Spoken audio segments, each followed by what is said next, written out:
Sage Forsaken here, and today we're looking at the Final Factions Alpha Team, Sergeant Steele. Sergeant Steele is their flight specialist. Afraid of snakes for some reason. He's got Indiana Jones-itis, I guess. I don't remember what the fear of snakes is. Something phobia.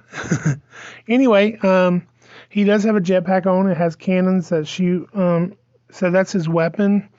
So when you see him in packaging, he doesn't have a separate gun.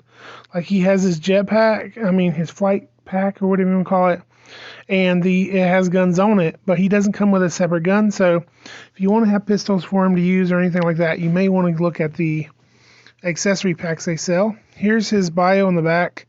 Some information. You can always pause that if you want to read over that in more detail. And of course, here's the figure out of the package. So he does have a bunch of straps because he's a flying guy. You know, a lot of flying. Oh, let me get this off here. A lot of flying guys are going to have a lot of straps and stuff. That's just normal. Ruck, get off. Quit laying around. Lazy bones. Anyway, yeah, I was talking about Ruck, the guy who was laying down. So he can turn his head left and right. It'll actually swivel all the way around. No need to do that, though. Feels like I'd have to force it to make it do that. The arms will swivel all the way around. Let me put it where you can see it while I do it. That'd be good. And then, of course, the legs will kick forward this far. Legs will kick forward this far. We lost him. He didn't make it. Oh, no. Okay, here we go.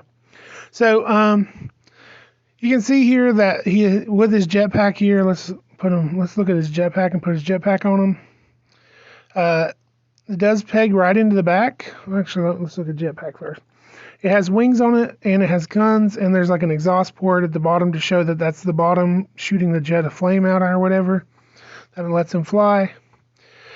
Focus. Yep, so you can see there all that detail. Pretty cool little flight pack. Definitely something you might be willing to drill into some other customs so they could use this flight pack.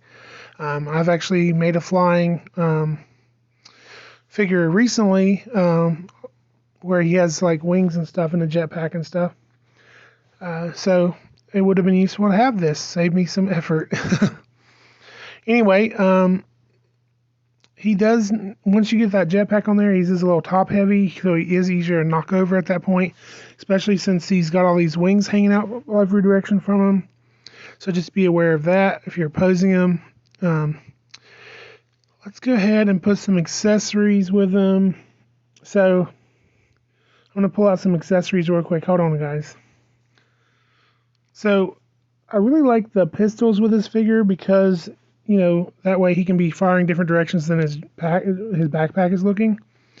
The night vision goggles, of course, a little loose on him.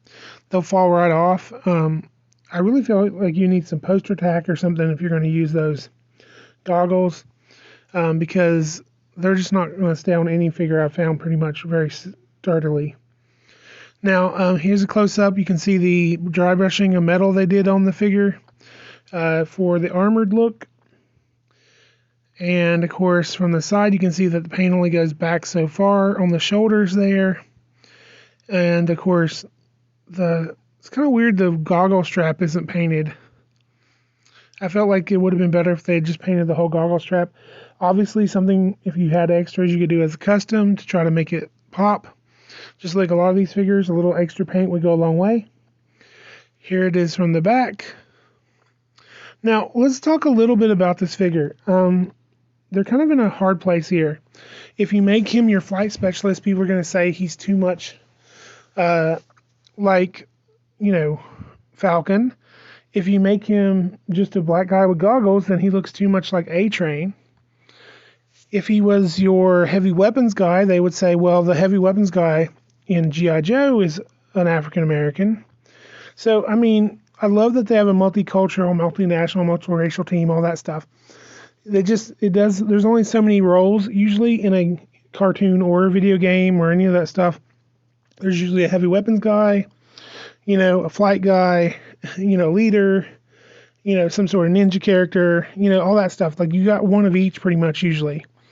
And, you know, it's kind of hard, like, where do they put him? You know, he could have been the sniper maybe, and it would have been less likely to cause them legal issues, I guess. I don't think there's that many. I mean, now, of course, I don't know, Will Smith was Deadshot. So who knows? Anyway, it's still a great figure. It's still a great line. So I really think everybody should check it out. You can get these at Dollar Tree, of course. They're only $1. And you can order them on Dollar Tree's website. If you like these videos, like, comment, and subscribe, and pour on the plastic.